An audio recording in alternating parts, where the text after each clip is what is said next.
Censorship is an ugly thing. An ugly, ugly thing. In some countries, adding the smallest of small black lines can cover up the filthiest images you have ever seen, whereas in other countries, companies go above and beyond to censor every tiny little detail that they can in the most stupid ways possible. However, we can at least understand why these things are censored. Perhaps it's for nudity reasons. Perhaps it's to cover a symbol that the majority of the world would find offensive. And sometimes it's just to make it more appealing to the Western or Eastern world. And then you have China. One of the most powerful countries in the world when it comes to video game sales, yet one of the most ruthless when it comes to censorship. Which of course brings nothing but headaches to video game publishers who try their best to tiptoe around the country's rather odd requests. Which is what I plan to chat about today on Slope's Game Room in 5 games censored in China for interesting reasons. Number 5.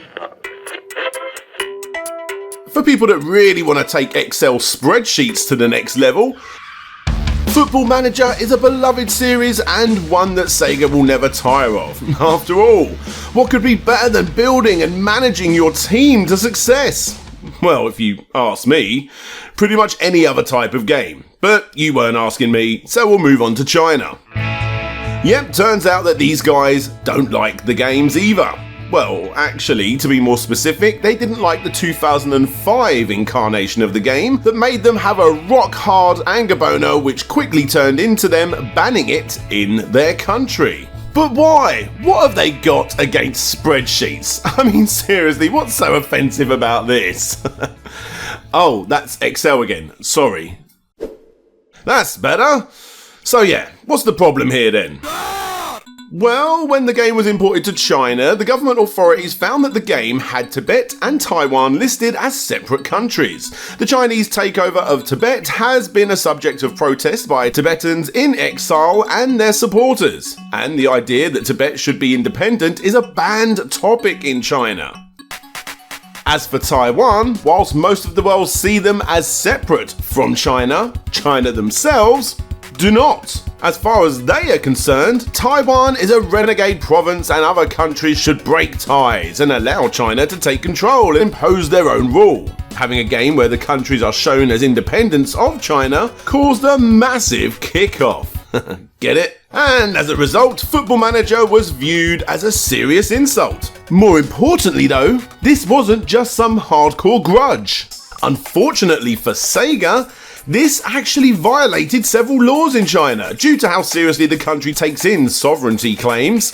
This resulted in the aforementioned ban and a big headache for Sega and Sports Interactive, who had stumbled into a political landmine that I'm surprised they didn't see coming. I mean, these games still come out every year, right? Well, you see, the irony to this story is that this was never actually intended to be released in China to begin with. Well, not this version at least. The game had actually been imported by individuals and then pirated and sold in illegal software stores in China, which has something of a black market for those interested. This resulted in Sports Interactive apologising for China, who are being just so lax with their piracy laws, not wanting to lose the rights to officially release this and future titles in such an important market. And they promised that a separate version for China was being made that would include Tibet and Taiwan as part of China, and that the version that had Taiwan and Tibet as separate nations that was already doing the rounds thanks to the pirates would not be released in China. This way everyone can go home happy except for Tibet and Taiwan. Number 4. Exciting Neo Geo Major Yaku no Kaimaku da! Alright! Baseball game no Ketsudan! Baseball Stars 2! SNK. Wait, Neo Geo Baseball Stars 2? That game came out decades ago, Dan, you beautiful beast! And you'd be right on both counts. You see, even though this game did come out physically many moons ago, what we're talking about today is the Arcade Archives version of the game that came out on modern consoles and PC. SNK and Hamster released a number of the Neo Geo classics digitally for new audiences to explore, and the series did so well, in fact SNK noted that the game sold particularly well on the Nintendo Switch, probably because there was, well, you know, no virtual console and Nintendo had yet introduced their Nintendo Switch Online Classics yet, in all of its glory. Now, when it comes to Neo Geo Baseball Stars 2, the Arcade Archive version, which 2 has been out for a couple of years now, fans noticed that in the later part of 2020, the game got an update patch just out of nowhere. And what did this patch include? Did it fix a bug that had lingered for over a decade? Did it add new translations, change the title that was also the case for Neo Turf Masters when that became Big Tournament Golf? No. In fact, all this patch actually did was remove any mention of Taiwan and Taipei from the game. But why, I hear you ask? Well, for that one we need to take a closer look at SNK themselves. Now, SNK has gone under a number of changes over the years, such as bankruptcy, rebranding as SNK Playmore, focusing on pachinko, and then finally returning fully to the video game scene. Perhaps I'll do a video talking about this company's history in the future because it actually is quite interesting. Regardless, in that time, the company was acquired by Chinese company 37 Games in 2015. While changes to the company's games may have been slow to happen, it seems that the titles were so popular from the Neo Geo re-releases that they had to be changed over time to fit the parent company's new rules, due to China's belief that Taiwan is their sovereign territory, and it was only a matter of time before SNK games were updated to reflect that in their modern releases. And that's it. Well, at least we still have the original physical games to go and get if we want that original copy, right? Providing that you're actually willing to sell your house to be able to actually afford them. Oh, bloody hell. Number 3. Homefront. The FPS where you play as an American resistance against an occupation of the country by Korea. It was a bit of a mixed bag as far as games go, with outlets like Play praising the campaign and multiplayer, but disliking most of the game in general, whilst others, like IGN and GameSpot, liked the multiplayer but hated the short campaign. Many reviewers ended up feeling it was too familiar to other games and a bit too generic. But what is interesting about the game is that it features North Korea as the villains, or to be more specific, a united Korea ruled by the North. For those who have studied the politics of the region, this sounds somewhat bizarre, as North Korea, despite having one of the largest militaries in the world, is genuinely viewed to not actually be well equipped and powerful enough to conquer South Korea, let alone become a military power capable of taking over and occupying the United States of America. So, what was the reason for this strange change? Well, considering it's in this video, it's pretty obvious, right? Quite simple, really. The PC market in China is enormous, and THQ decided that they could not risk alienating the country and getting banned there. As such, the Chinese were swamped with Koreans and the story was reworked in the process. In a bit of irony, whilst THQ avoided getting the game banned in China, they actually ended up seeing the game banned in South Korea instead. The subject of Korean unification and the fear of an invasion is a sensitive topic in that country, and the game handled it with all the precision of a sledgehammer.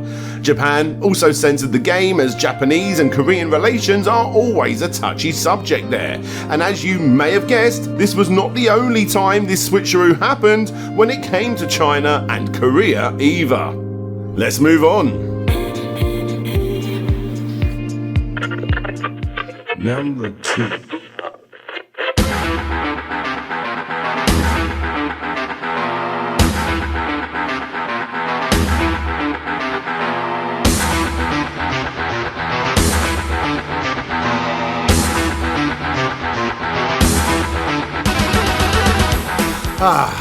Doom. Whilst everyone tries to get the game running on, well, pretty much everything, on the flip side, you've got Crysis, a game that can barely play on anything except for the Polium 1, of course. Yeah, I bet that can play it. All you gotta do is believe.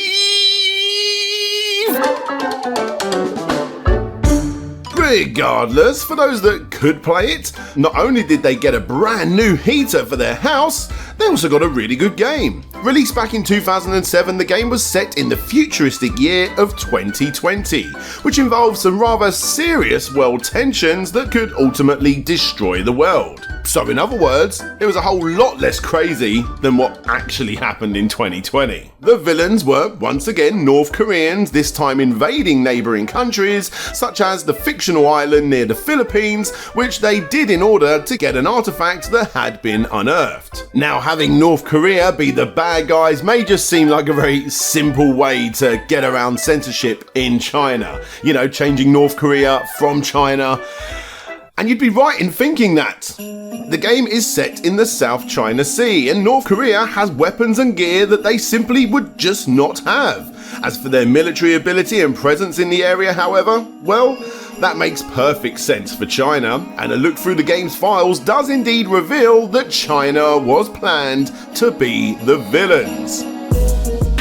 Once again, the need for the PC market in China reared its ugly head, and Crytek and EA decided to make the swap in order for the game to make a decent Chinese profit. And by doing so, it worked out well for them, as they managed to avoid the ban and go on to make 2 sequels and a remaster of the original in 2020, which can apparently also now run on the Nintendo Switch. Amazing! Hot, hot, hot, hot, hot, hot, hot, hot, hot, hot!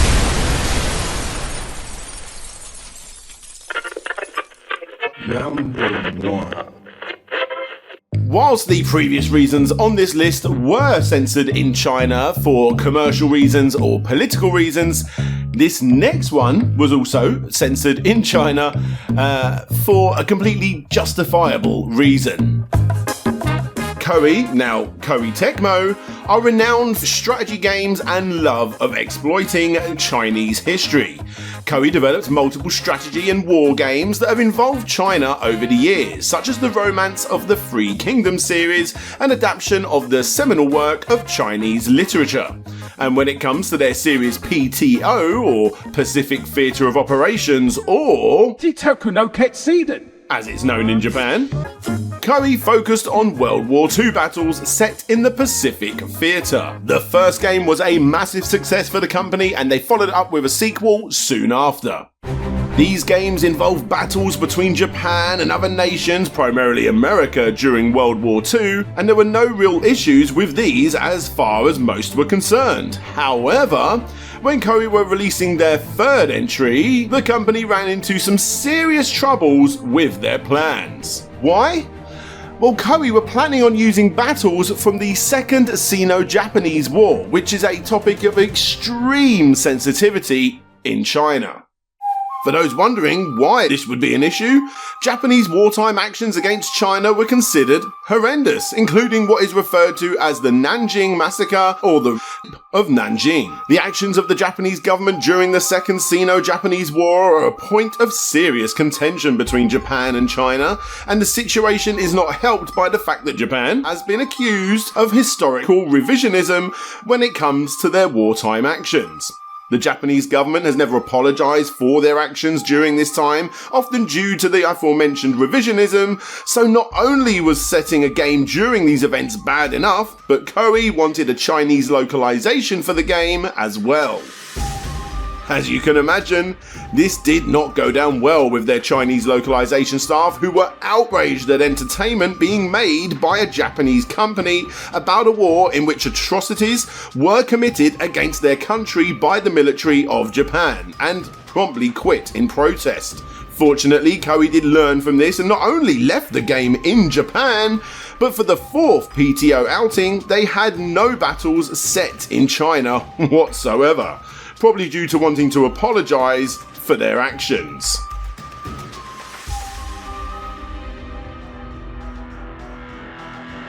Supporters.slopesgameroom.com is the website that you need to visit in order to get access to absolutely every single thing I've ever done, past, present and future, director's cut versions filled with content that YouTube just simply does not allow, all completely ad-free, an insane amount of extras that have never been released, and as I am now on holiday, you get all of these videos that you are seeing right here on the screen in early access whilst I'm gone, with Dino Crysis The Complete History being the next big video that I am working on. That'll be ready in about a week or so. As stated, all of these videos will be available first right here at supporters.slopesgameroom.com, where you can get access to all of this content by becoming a Patreon or YouTube member. Just like all of these awesome people that you see at the bottom of the screen, all of these names support the show, and let's give an extra big shout out to the following supporters: Aaron Gorman, Agro Crag, Akatimo84, Andrew Dalton, Arista, Ashley Philpott, Benjamin Guy, Big Rico, Boats and Pup, Bram Perez, Chev Matic, Christopher DeVero, Clan Bob, Conrad Constantine, To Action Saxon, Dina81, Game Apologist, Gary Pinkett, Ian Quell, Intrigued Gaming, Attacky Teacher, The Ashin Knight, Jay is Manchild, Jabba Al Aiden, James, Jeff Mianowski, Jeremy Bauer, Jeremy Rodriguez, John Rogers, King Link Reviews, Lucas Softail, Man Shovel, Matt Jackson, Mook Baggins, Michael Ridley Dash, Mike Fallon, Mind of the Unsane, Nicholas Burtner, Nick Pollard, Over Charles Zane, Roll VP, Ray Blair, Retro to Next Gen, aka Lou, Richard Alderjic, Rovan Army, Sir Nilsson, Shadow Dragon, Shapy, Solix Captor, Taylor Rainwater, That Gamer, the Old Man Cometh, The Sneaky Ferret, Tim Lund, Todd Paul Float G, Vitas Varnes, Vike Echoes, Wobbles and Bean, The Wonder Ducks, and Yelled Hamburglar. Sorry if I've messed your name up there. I was getting through those. I've been working all day long getting all of those videos ready for when I go away, so there's constant videos going out on the channel. Regardless, as I said, thank you to every single person I just mentioned there, and thank you to you guys for supporting the channel however you decide to do that, by liking, subscribing, sharing on social media, Reddit, all that sort of stuff. All of those things, leaving a comment, all of those sort of things really do help the channel. I can't thank you guys enough for allowing me to do this. I really enjoy it. But anyway, guys, until next time, this is DJ Slope signing out, and hopefully I'll see you all next time. Bye bye.